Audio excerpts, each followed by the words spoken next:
Hi, my name is Parissa. I am a fourth-year tourism student.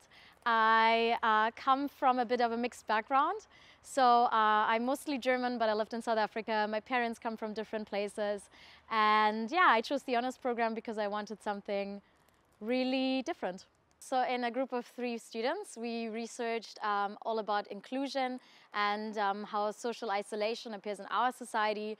And in contrast, we wanted to look into Papua and how tribes, how social inclusive they are. So first we researched everything about inclusion, social isolation. We looked into our society and past societies. And then the 3 of us traveled together over the summer to Papua, Indonesia. And we lived with tribes for, let's say, 2 weeks, where every day we hiked from tribe to tribe. And we talked to the tribes and the head of the tribes, how they all work together, what they were doing. And we immediately realized that they are very inclusive. They have no problem with isolation. So then we looked what other problems are there. And the first thing we noticed is that the travel there, it's not sustainable at all. There is no sustainable travel going on, and it's right at the beginning, so they can make something really beautiful out of it if they really start with it now. So after we came back, we worked more on how can we promote responsible tourism. So we wrote an article, we have a website, we talked to the schools over there, and we try to promote sustainable travel to the tourists that go to this destination.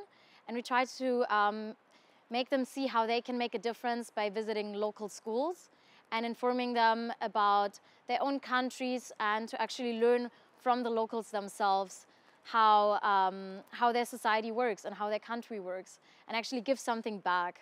And in the end, yeah, we had a lot of different small projects to create some impact for the society there.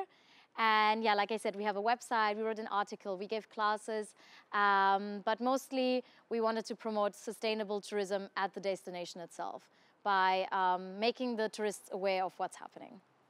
Okay, so what I learned for myself is mostly what I'm interested in. So I already studied tourism, but for me then going more into responsible tourism now also inspired me for my thesis. So I'm again going into sustainable tourism and researching way more about that. But also just seeing how different societies are, and there is no perfect society. Everyone is different, and everybody has their good and their bad sides. And I loved just researching something that was so completely different to what I usually do, with a group that I didn't know, in a place that I didn't know. And in general, it just made me realize that I want to go anywhere and research anything, because there's so many different topics in the world, and anything can be made fun, anything can be interesting if you just put yourself in there, in the strangest situations in life, and make the best out of it.